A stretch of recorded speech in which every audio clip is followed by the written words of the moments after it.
The Oxford and District Model Railway Club present Oxrail 2025. Let's go in and have a look.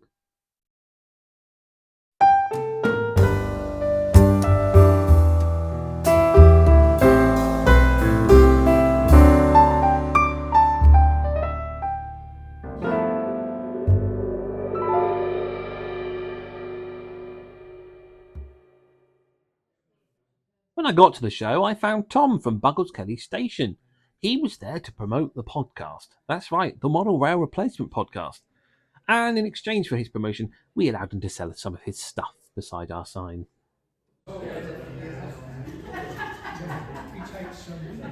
Give us a wave. Hello, Chris Path.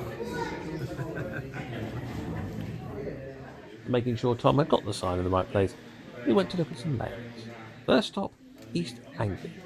This is Barrowway Drove. Barrowway Drove is a real place in the fens on the Wisbech to Downham Market line. Flooding has temporarily closed the line to the east and all trains terminating at the otherwise small station of Barrowway Drove. Although the MA engineering firm Sidings can still be reached. All passengers need to change to the connecting bus service from the bridge above.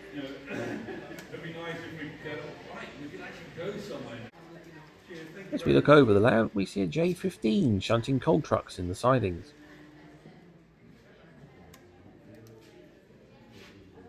The station is certainly a modest affair, with an old coach body and a couple of huts.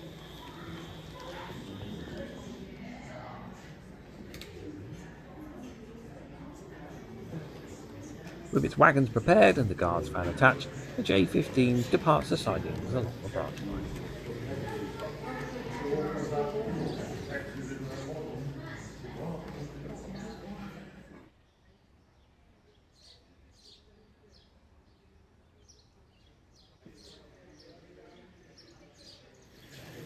Former Great Eastern Railway's J69 now arrives at the sidings to shunt its own train.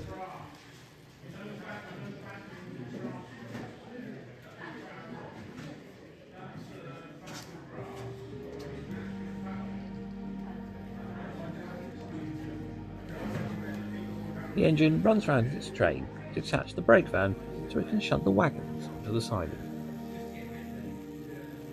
Whilst I have your attention, can I ask of you a favour? Many of you watch my video and don't subscribe. It's completely free, so why don't you just click that subscribe button if you're enjoying this? If you don't like it later on and decide my content isn't for you, you can always unsubscribe. But you could be missing out on videos that you didn't even know were about, because YouTube algorithm can be quite difficult to contend with sometimes. It's always appreciated by myself as well, you do.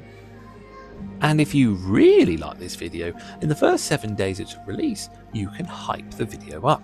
This goes on some sort of league table on YouTube where I'm sure I wouldn't get very high compared to others, but it's designed to help small video creators like myself get more notice. So again, that would be appreciated. The shunting operation consists of removing the loaded vans and swapping them for the empties that the locomotive has just brought along.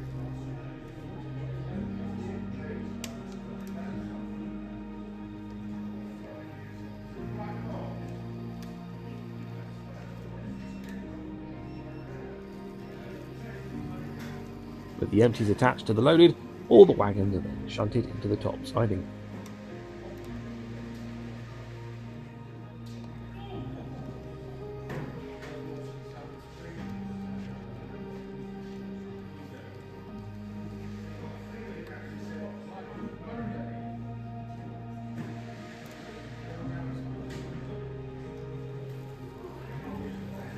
The J69 then takes the loaded vans and couples back up to the brake van before departing along the branch line.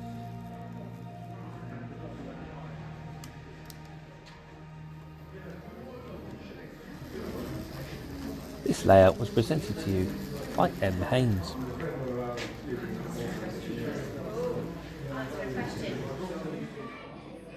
It's Great Western time as we go to Tetbury.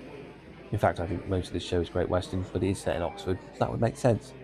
This layout is O gauge, and it's presented by D. Iton. Tetbury is inspired by books on Great Western branch lines from Paul Carew and Stephen Randolph. This together with the abundance of O-gauge ready-to-run models and kits for the prototype, drew the owner away from many years of continental modelling. Here we see the 5800 class variant of the 1400 class, 4800 class, depending on what time period it is, running round its train. Tetbury is one of those ideal branch line terminus locations, as it seems to feature everything a model would want. As you can spy, there's an engine shed, a goods shed, there's a coal yard beyond the goods shed, and obviously the station. Run-round facilities and sidings add for an interesting operation.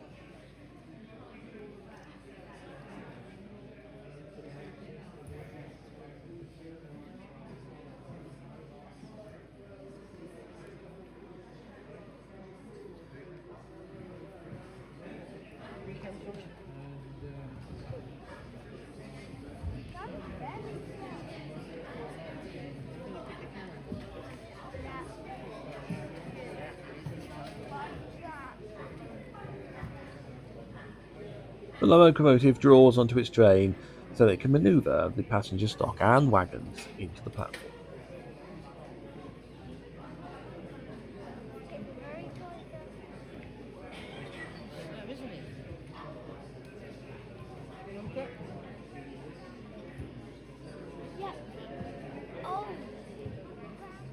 There's little cameos going on around the layout, and, as mentioned before, a coal yard.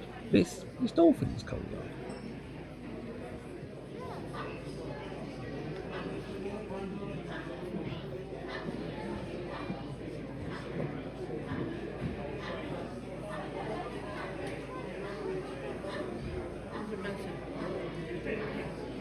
The guard leisurely looks out from his veranda of his brake van as the wagons and coaching stock are shunted to the platform.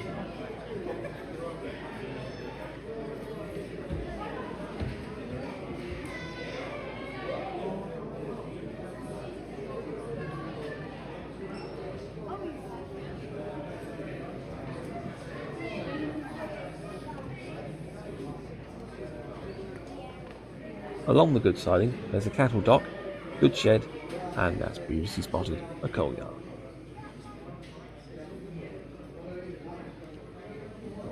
A view into the depot, showing the crane as the locomotive shunts on the outside.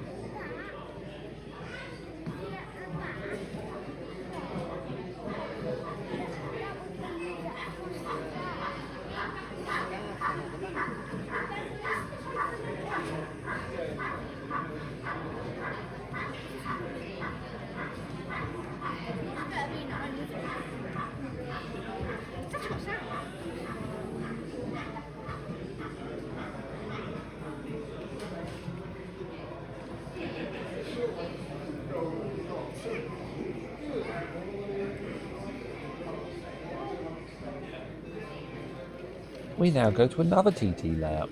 Honestly, these things are popping up everywhere. This is Daconby Town, and it's by C.D. Wilson.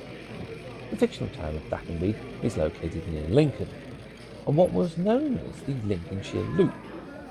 The Great Northern built a secondary station named Daconby Town in the more rundown part of the town. There is a small industrial estate and the old maltings, probably now used for more general purposes. With the DMU service arriving at the platform, the Class 20 can continue with its shunting duties, preparing its train before it departs.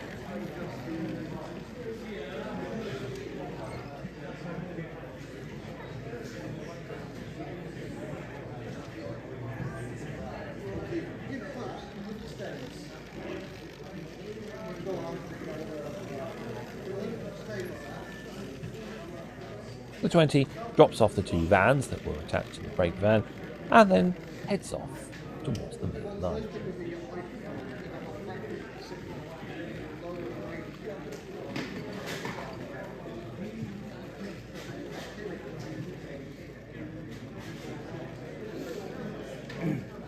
The best view is when the train's going past at the end. I just didn't know whether you're going to take it that far. Yeah.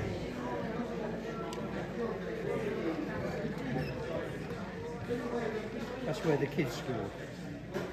shorter. The coal merchants are busy unloading their wagons, as in the signal box, the signalman prepares to clear the road for the DMU to depart.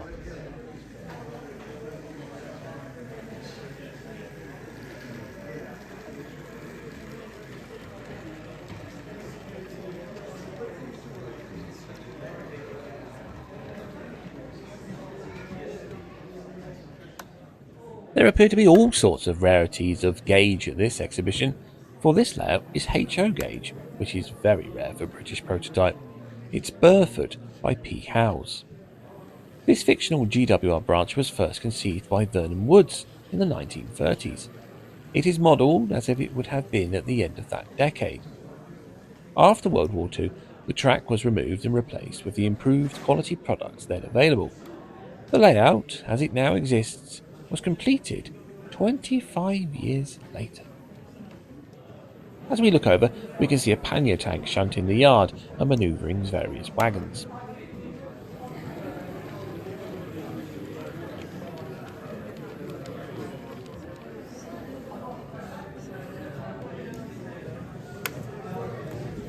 It's amazing how different HO locomotives look.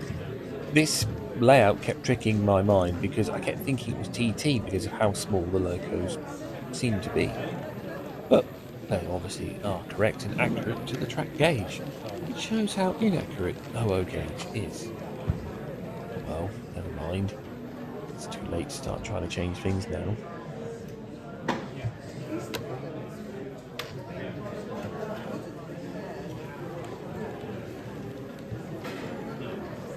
We finish our visit as the pannier tank shunts its wagons and collects its brake van. There's a lot of shunting layouts at this exhibition. Here's another shunting layout. This one's in O gauge and it's called Denton Sidings. Denton Sidings is a fictitious layout drawing strongly on Midland and Eastern region influences, and it's named after the owner's home village in Northamptonshire. It is set in the summer of 1960 and represents a typical small rural goods yard and a loop that serves the local factory of BGK Limited. There's some great little details on this layout, although that rabbit might not think so with that fox ready to pounce.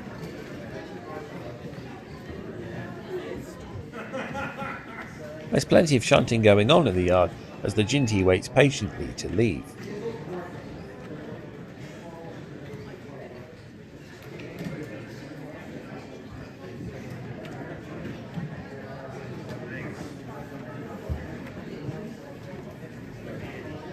Soon the path is clear and the Ginty departs.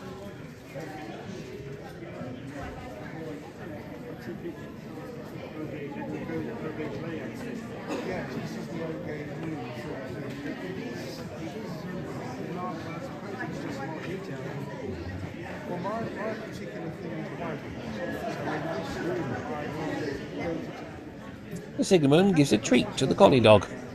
As over the road, the piano movers are trying to work out how they're going to get this piano through the door. 260 tender engine, which will be that long. So in this fiddle yard, I'll get like another brake van. I'll just push it on a few inches. There's all sorts of shenanigans going on at the pub. This gentleman tries to dance on the bench, and this chap here is just looking over his machinery in the back of his truck. Looks like this young lady's had a few too many too, and she decides to give the drivers of the locomotives a bit of an eyeful. Poor old crossing keeper doesn't know where to look.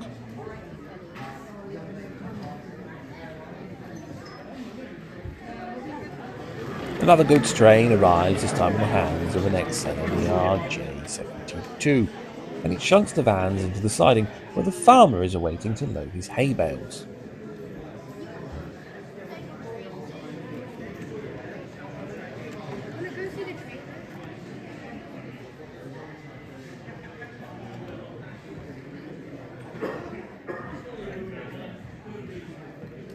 Oh, sorry about that. Didn't realise this room was occupied.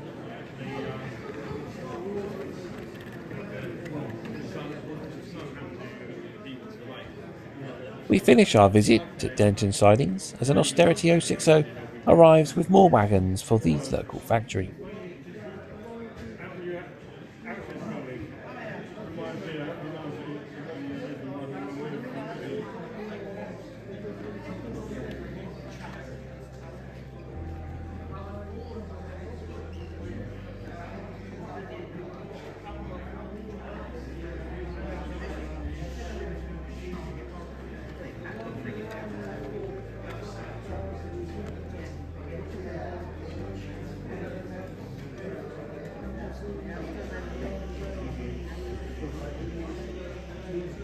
I thought you were Karen, so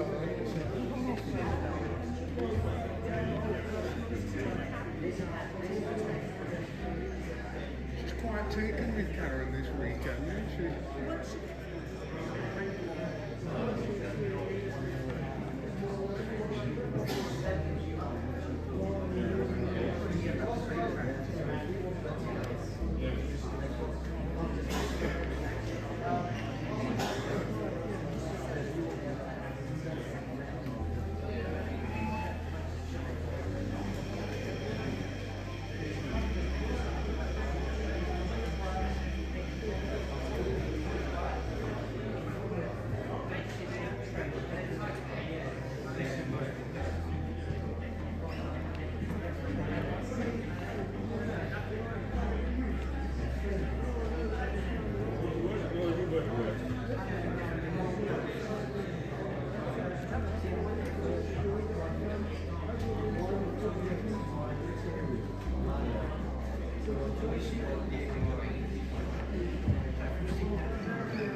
Next layout is Bossington, which actually I think is the first 00 gauge layout we've come across so far.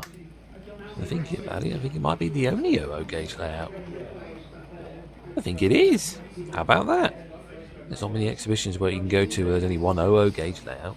There are some where there isn't any, like the International N gauge exhibition, if you went there this weekend. I didn't. I had other things going on, but I imagine it was pretty good. Anyway, I digress. Bossington is presented by the Oxford and District Model Railway Club. It is built as a first exhibition layout back in 1964. This 6 foot by 1.6 feet terminus shows how a compact and elegant GWR branch line terminus layout can be constructed, using largely off-the-shelf components from the 1950s. The Dean's Goods has been busy preparing its train and now makes a swift departure from the station.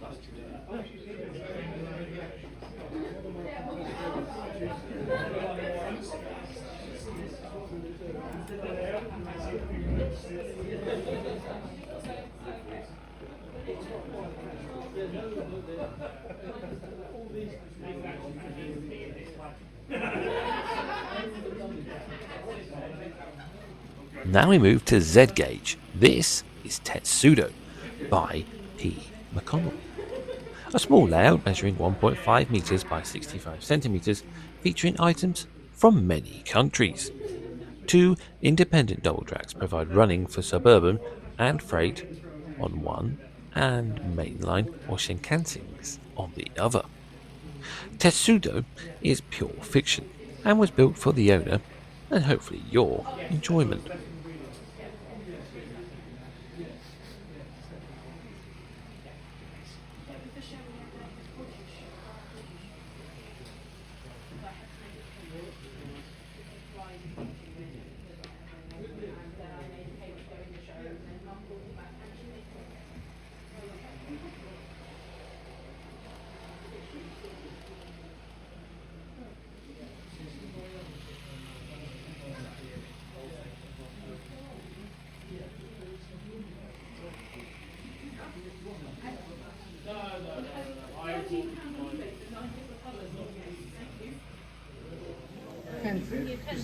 Now it seems a bit of a shame, but this next layout, and I think the one after, are both missing from the brochure, so I can't tell you the names of what they are.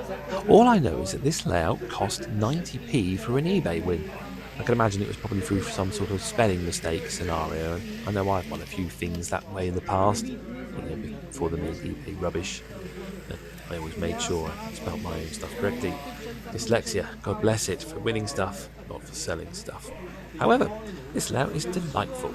It's built in a suitcase. This is a little simple folded dog bone kind of track. Or was it a roundy? It's a folded figure of 8, that's what it is.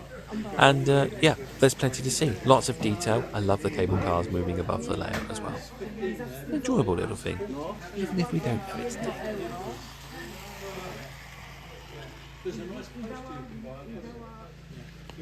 This other layout, which was next door to the 90p suitcase layout, I'm also not sure of its name. What I do know is, or I can guess, is that the owner really does like HSTs and seems to display every HST in every livery they've worn. Except maybe the Midland Pullman. I couldn't see that lovely naked blue livery, but I'm sure that's one to add to the collection in the future. And here's his layout, with a couple of HSTs running around on the loops, and a Class 14 teddy bear shunter moving backwards and forwards on the small branch line in the middle.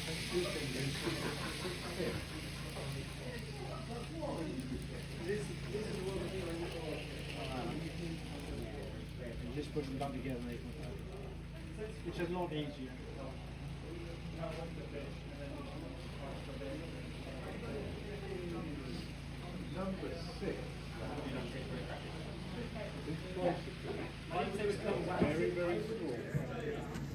This O-gauge layout is Wersel by M. Wersel. And apparently that's the only working line on the layout. We come to another O-gauge shunting layout. This is Grafty Green, presented by T. Walmsley. Following the success of the Kent and East Sussex Railway, Colonel Stevens promoted the Weald of Kent Railway. This was to run northeast from Headcourt and eventually reach Sittingbourne. However, when construction had reached the edge of the village of Grafty Green, the money and enthusiasm ran out, and the line got no further. Here we see an ex-Southern USA tank engine working the yard as it prepares a train.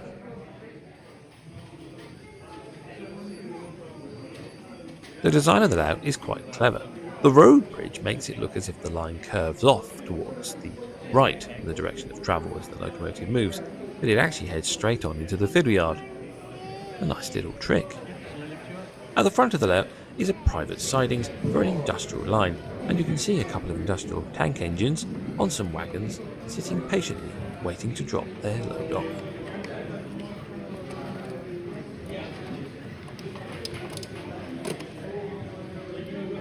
We sit back and relax now as we watch the USA shut the yard. As well, yeah, that's fine. Yeah, go for it, yes, please.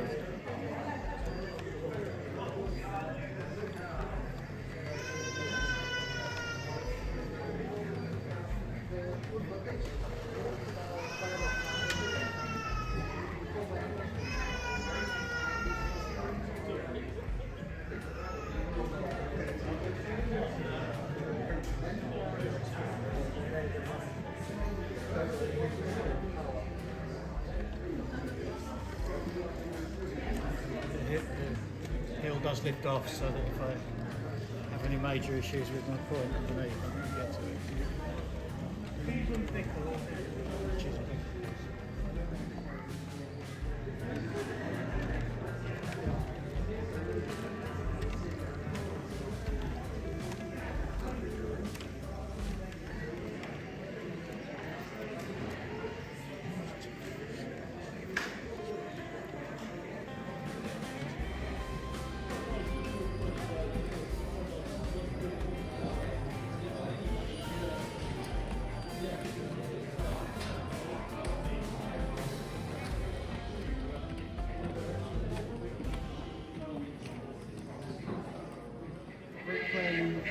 And now we come to one of my favourite layouts on the exhibition circuit at the moment, and that's probably because of my 009 bias, but it is a 009 layout, and this is Llanfair Rhyd.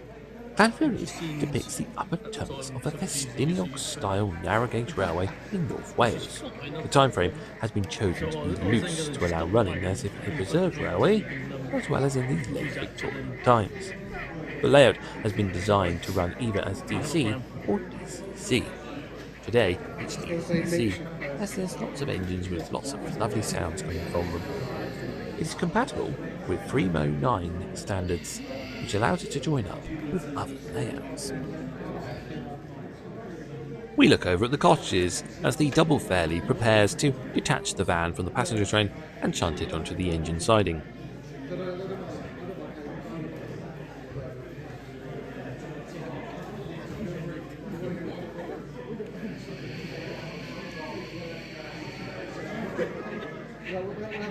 With the van uncoupled, the double fairlie moves forward and awaits for the points to be switched.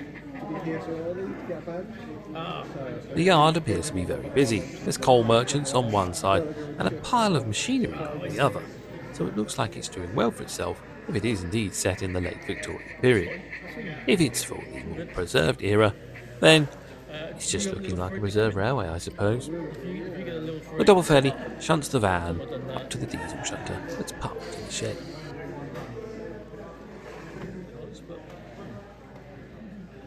Here we get a closer view of all the bits and bobs around the goods shed. The photographer stands on the bridge taking photographs while a cat is perched on one of the pillars, which is an overseas operations.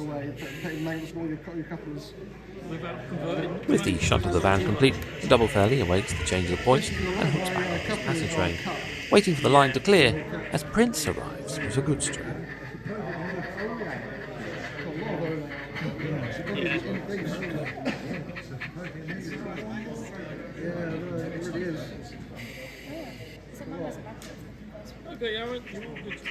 Prince is a small England locomotive, and he arrives with the goods train and a very magical wagon at the front, because in this shot it's here, and in the next shot it's disappeared. Okay, in truth, the owner was trying to shunt it and it wasn't playing ball, so if you've noticed it's gone, that's the reason why. Although it does look like a lovely wagon, although I can see now it's derailed already. Probably what the problem is.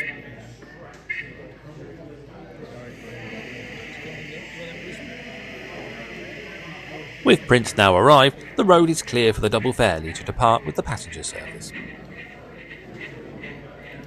Don't forget you've got a van here. Stuart told me to. He messaged me and said, don't forget, stitch out up as much as possible. It's in a really awkward place too. I know, it's just you can push out the convoy. You can run around. Really awkward place, but Prince gets busy in the yard shunting some wagons around. Wait on that thing. Can't even put weight on that. There's lots of lovely detail on this layout, and it really does give that North Wales feel with all those slate buildings, particularly like the station waiting shelter and the larger of the houses, which is at the front of the layout, which we'll get a shot of in a minute as Prince draws up to the buffer stops in the head shunt.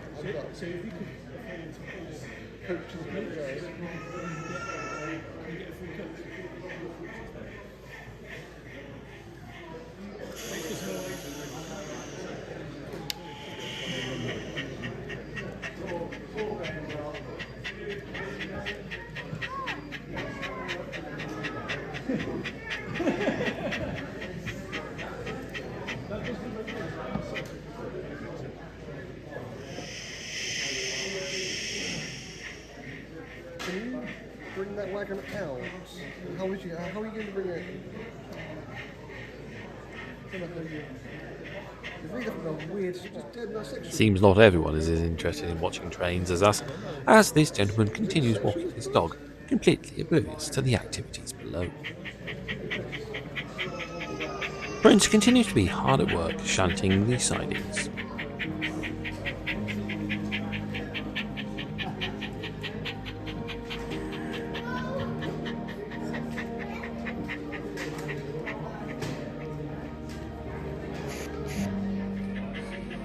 The wires with the two.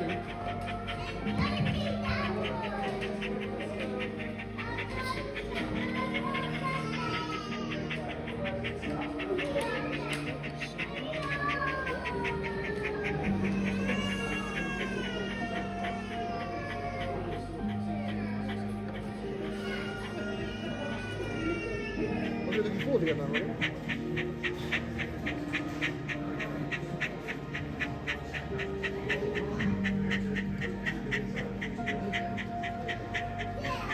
Want to bring the push-pull on? With the next passenger service on the way, Prince quickly rushes to clear the passing loop to allow it to run round when it arrives.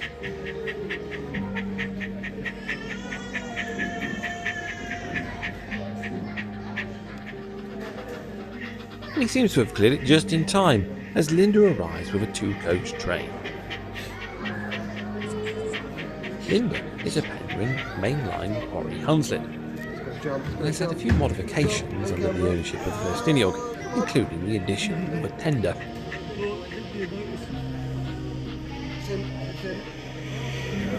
With the shunting duties complete, Prince heads towards the engine shed for a well-earned rest, serviced, some ash to be cleared out, and a drink of water to top up the locomotive's boiler.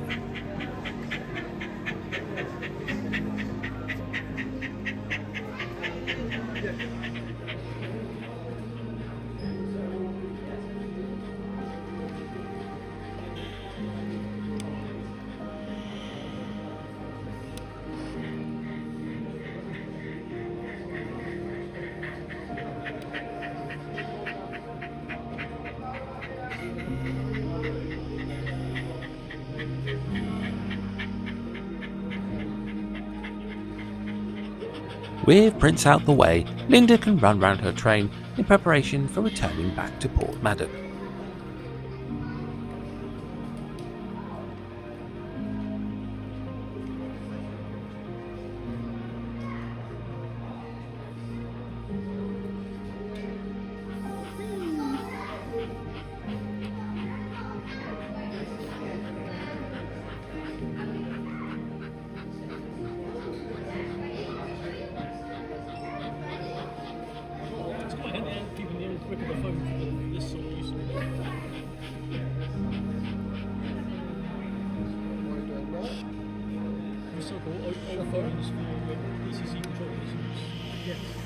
We return to the station a little while later to find Barla Lake's Alice helping out with some shunting in the yard.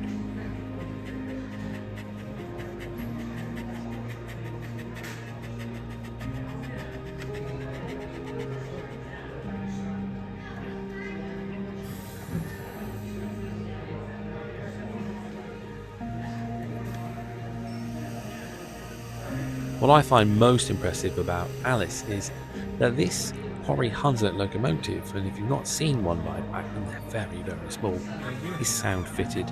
Where they fitted that speaker, I have no idea, but it's fabulous. The figures on the layout and the locomotives all look to be Model U, and they work so well on here, particularly the driver and fireman on this Quarry Hunslet, because without them, it would look very odd without his cab running along the line with no one aboard.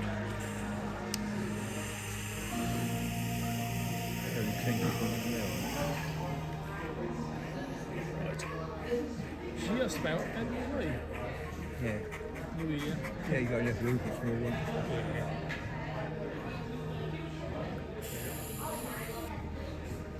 There you go.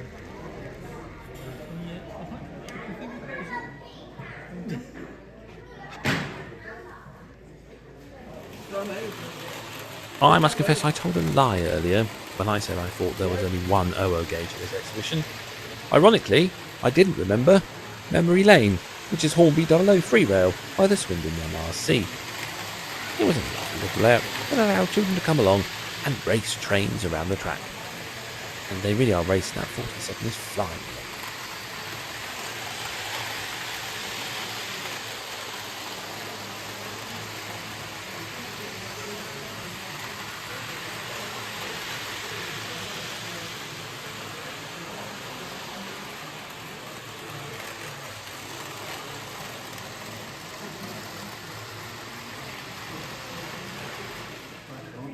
And now to our last layout of the exhibition. This is HOE's gauge, which is 009 in British Railways talk, and it's by I. Morrison. This is Kaninchenbau, I think. I really should have started asking owners of the continental layouts what they're called, because I never pronounce them right. Kaninchenbau, I think. Sounds almost Star Wars. Is set in the rolling alpine foothills and was designed using the Rabbit Warren principles for fully automating running using iTrain. The Rabbit Warren style ensures that trains will not always appear from the expected exit, and this provides great interest in younger viewers who try to guess when the train will come from. In fact, it's not just the younger viewers, because at one point I've recorded one of the engines going in the tunnel here, like this one, and the diesel was coming the other way, and I was fully expecting them to collide into each other, and it didn't happen. Thankfully, you don't want to see these models ruined. However, it's a delightful little layout.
I really hope you've enjoyed this video, and if you have, please click the like button. If you want to make a comment and tell us which layout was your favourite down below, then please do. And if you haven't already, click that subscribe button. Don't forget, in the first 7 days you can hype this video up to promote it even more, or how about this?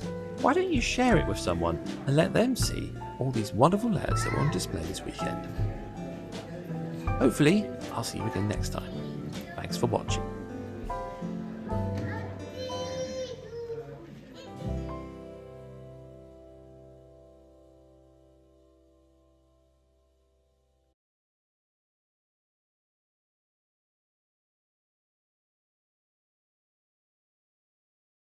That video is our last hope.